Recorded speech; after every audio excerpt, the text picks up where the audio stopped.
Border Gavaskar ట్రోఫీలో అదరగొడుతున్న భారత pacer Jasprit Bumrah ICC ర్యాంకింగ్లో దూసుకుపోతున్నాడు. ఇప్పటికే అగ్రస్థానంలో ఉన్న అతను గబ్బా టెస్టులో 9 వికెట్లు పడగొట్టి తన స్థానాన్ని మరింత సుస్థిరం చేసుకున్నాడు. ఈ వారం విడుదల చేసిన ఐసీసీ ర్యాంకింగ్స్లో బుమ్రా 904 రేటింగ్ పాయింట్లతో టాప్లో కొనసాగుతున్నాడు. ఈ క్రమంలోనే టెస్టుల్లో అత్యధిక రేటింగ్ పాయింట్లు సాధించిన భారత బౌలింగ్ అశ్విన్ రికార్డును బుమ్రా సమం చేశాడు. ఇటీవల రిటైర్మెంట్ ప్రకటించిన రవిచంద్రన్ అశ్విన్ డిసెంబర్ 2016లో ఈ ఘనత సాధించాడు.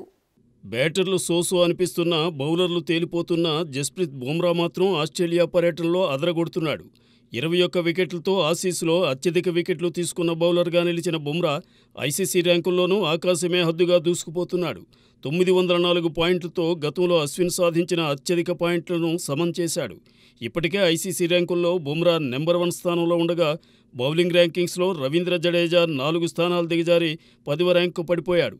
బ్యాటింగ్ ర్యాంకింగ్స్ విషయానికొస్తే ఇంగ్లాండ్ బ్యాటర్లు జో రూట్ 895 పాయింట్లతో తొలి స్థానంలో ఉండగా హ్యారీ బ్రూక్ 876 పాయింట్లతో రెండో స్థానంలో కొనసాగుతున్నాడు. కేన్ విలియమ్సన్ 867 పాయింట్లతో మూడో స్థానంలో కొనసాగుతుండగా భారత్పై వరుసగా 2 సెంచరీలతో విరుచుకుపడుతున్న ఆసీస్ బ్యాటర్ ట్రావిస్ హెడ్ 825 పాయింట్లతో ఒక స్థానం ఎగబాకి 4వ ర్యాంకులో నిలిచాడు. 805 పాయింట్లతో యశస్వి జైస్వాల్ ఒక స్థానం డౌన్ అయి 5వ ర్యాంకు, 708 పాయింట్లతో రిషబ్ పంత్ 2 స్థానాలకు దిగజారి 11వ ర్యాంకు పరిమితమయ్యారు. 652 పాయింట్లతో శుభ్మన్ గిల్ 4 స్థానాలు పడిపోయి 20వ ర్యాంక్, విరాట్ కోహ్లీ ఒక స్థానం దిగజారి 21వ ర్యాంకులో నిలిచారు. రోహిత్ శర్మ 5 స్థానాలు డౌన్ అయి 35వ స్థానానికి పడిపోయాడు.